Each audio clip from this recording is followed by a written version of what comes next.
नमस्कार, मैं राहुल कठेरिया। कांग्रेस की राष्ट्रीय महासचिव प्रियंका गांधी जी असम के दौरे पर पहुंच चुकी हैं। असम के दौरे पर पहुंचते ही उन्होंने सबसे पहले मुख्यमंत्री हेमंत बिश्व शर्मा की जो रणनीति है उसकी धज्जियां उड़ा दी। देखिए, हेमंत बिश्व शर्मा किन रणनीति पे काम कर रहे हैं। पहला तो ये कि उन्होंने कांग्रेस के पूर्व प्रदेश अध्यक्ष को तोड़ लिया और अपनी तरफ मिला लिया। तो अब वो ये जताने की कोशिश कर रहे हैं कि साहब कांग्रेस बहुत कमजोर है, अब कांग्रेस जो है असम का चुनाव नहीं जीत सकती, वहां उनके नेता कांग्रेस को छोड़ छोड़कर बीजेपी में आएंगे या अन्य दलों में जाएंगे। एक ये माहौल बनाने की कोशिश कर रहे थे। दूसरा, हेमंत बिश्व शर्मा एक एजेंडा सेट कर रहे थे मुस्लिम तुष्टिकरण का, ये कि कांग्रेस पार्टी जो है मुस्लिम परस्त पार्टी है, तो इसकी भी उन्होंने धज्जियां उड़ा दी। और तीसरा, जिस तरीके से प्रियंका गांधी जी अपनी टीम के साथ असम पहुंची हैं, जिसमें एक से एक बड़े दिग्गज हैं। छत्तीसगढ़ के मुख्यमंत्री, पूर्व मुख्यमंत्री भूपेश बघेल जी थे, और कर्नाटक के वर्तमान उप मुख्यमंत्री डी के शिव कुमार जी थे, और उनके साथ में सहारनपुर से सांसद इमरान मसूद जी भी साथ थे। तो अपनी टीम के साथ जिस तरीके से उन्होंने आसाम में डेरा डाला हेमंत बिश्व शर्मा की, एक तरीके से मैं ये कह सकता हूं कि अब तो उन्हें रात में नींद नहीं आएगी, सब आप करें तो क्या करें, क्योंकि प्रियंका गांधी जी ने खुलेआम चैलेंज कर दिया। और उन्होंने कोई बड़ी रैली नहीं की, कोई बड़ा कार्यक्रम नहीं किया, कोई रोड शो नहीं किया, उन्होंने सीधा 1-to-1 कार्यकर्ताओं से मुलाकात की और उसमें कार्यकर्ताओं को एक बूस्टर डोज देने का काम किया, एक जोश कार्यकर्ताओं में एक एनर्जी लाने का काम किया है। तो इन तमाम बातों को लेकर मैं थोड़ा विस्तृत विश्लेषण करूं, लेकिन उससे पहले यदि आपने अभी तक हमारे चैनल को सब्सक्राइब नहीं किया है तो सब्सक्राइब जरूर कर लीजिए, बेल आइकन को दबा दीजिए और हो सके तो चैनल को ज्वाइन जरूर कर लीजिए। देखिए, प्रियंका गांधी जी जब असम पहुंची तो उन्होंने सबसे पहले क्या किया। प्रियंका गांधी जी सबसे पहले पहुंची कामाख्या देवी जी के मंदिर में। कामाख्या देवी जी के मंदिर में अपनी टीम के साथ पहुंची। उन्होंने कामाख्या देवी जी के मंदिर के दर्शन किए, और जब उनके फोटो सोशल मीडिया पर वायरल हुए तो बाकायदा उनके माथे पर टीका लगा हुआ था, उनकी टीम के लोगों के माथे पर टीका लगा हुआ था।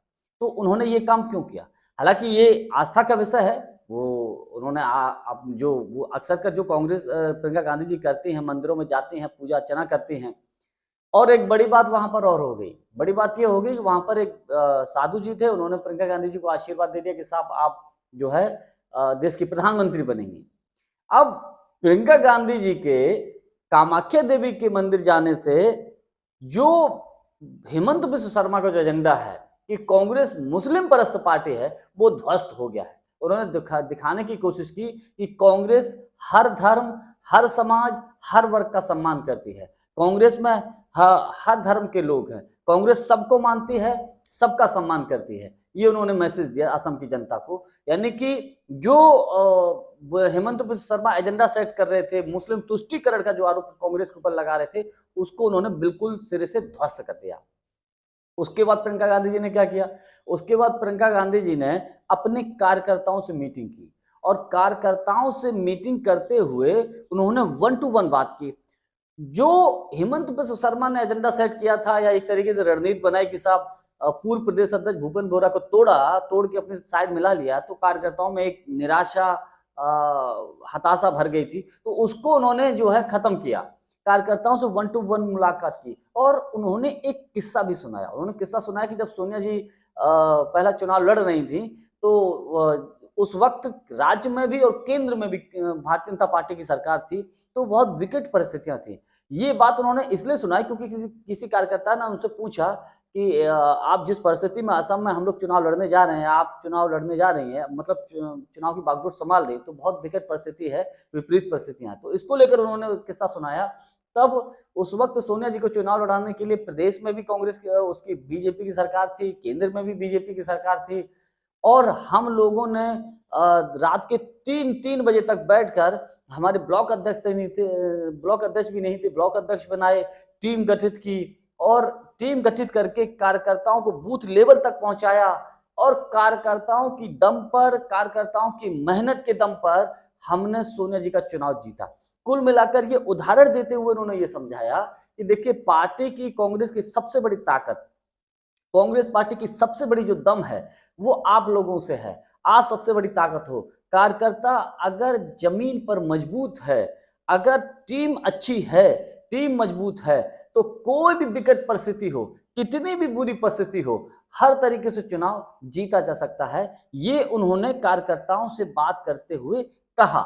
यानी कि उन्होंने कोई रोड शो नहीं किया, उन्होंने कोई रैली नहीं की जिसमें कोई भाषणबाजी करे, उन्होंने नहीं, उन्होंने सीधा कार्यकर्ताओं से मुलाकात की और कार्यकर्ताओं को मुलाकात करके वन टू वन उनसे बात करके उनके सवालों के जवाब दिए और उनका जो जो मन जो है एक तरह के डेमोलाइज हो चुके थे, उनको रिचार्ज करने की कोशिश की, उनको और हुआ भी। प्रियंका गांधी जी के असम में पहुंचने से कांग्रेस में जो उत्साह है, दिन दूना रात चौगुने की तरीके से बढ़ गया है। और एक चीज यहां पर और देखने को मिली। तीसरी बात ये थी, प्रियंका गांधी जी अपने बेस्ट जो रणनीतिकार हैं, अपनी बेस्ट जो टीम है, उसके साथ असम पहुंची हैं। उसमें कौन कौन है? छत्तीसगढ़ के पूर्व मुख्यमंत्री भूपेश बघेल साहब, इतने बड़े रणनीतिकार हम सब जानते हैं और उनको क्या कुछ नहीं कहा जा सकता है, क्या कुछ नहीं कहा जाता है, जहां जहां वो लग जाते हैं तो काम कर ही देते हैं। दूसरा, डीके शिव कुमार जो कर्नाटक के उप मुख्यमंत्री हैं, ये भी इनको रणनीतिकार कहा जाता है कि इनको तो एक तरीके से चाणक्य कहा जाता है कांग्रेस का। भले ही भारतीय जनता पार्टी में गृह मंत्री अमित शाह जी हों, लेकिन कांग्रेस का चाणक्य और दक्षिण भारत में विशेषकर इनकी पकड़ बहुत अच्छी है और जिस तरीके से ये भारतीय जनता पार्टी के एजेंडे को फेल करते हैं, उसमें इनकी कोई सानी नहीं है। तीसरे, इमरान मसूद जो कि सहारनपुर से सांसद हैं, इमरान मसूद भी इनके साथ थे और इमरान मसूद भी जिस तरीके से प्रियंका गांधी जी के साथ मिलकर रणनीति बनाते हैं, काम करते हैं, तो उसमें कोई सानी नहीं है कि प्रियंका गांधी जी की बेस्ट टीम असम में डेरा डाल चुकी है और असम को मतलब देख रही है। कुल मिलाकर ये कह सकते हैं।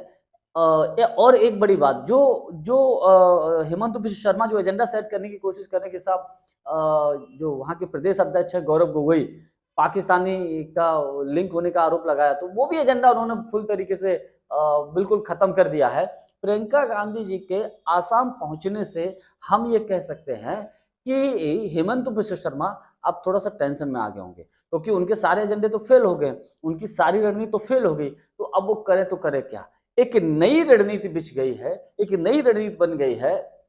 अब आप तय मानिए, कांग्रेस पार्टी की एक नई लेबोरेटरी बन चुकी है आसाम, और आसाम में अगर कांग्रेस पार्टी की सरकार बन जाती है तो हेमंत बिश्व शर्मा के बुरे दिन शुरू हो जाएंगे, इसमें कतई कोई दो राय नहीं। आपको याद होगा जब नेता प्रतिपक्ष राहुल गांधी ने खुलेआम ये कहा था कि देश का सबसे भ्रष्ट मुख्यमंत्री अगर कोई है तो वो आसाम का मुख्यमंत्री है, और इशारों में उन्होंने यहां तक बोल दिया था कि साहब जो है आसाम का मुख्यमंत्री जेल भी जाएगा सरकार बदलने पर। तो कुल मिलाकर प्रियंका गांधी जी ने जो हेमंत बिश्व शर्मा जो एजेंडा चला रहे थे उनको ध्वस्त कर दिया, उनको खत्म कर दिया है। और प्रियंका गांधी जी के आसाम पहुंचने से आसाम के कांग्रेस के कार्यकर्ताओं में एक नया जोश देखने को मिला है, एक बूस्टर चार्ज देखने को मिला है। इससे आसाम में एक कांग्रेस को संजीवनी का काम किया है।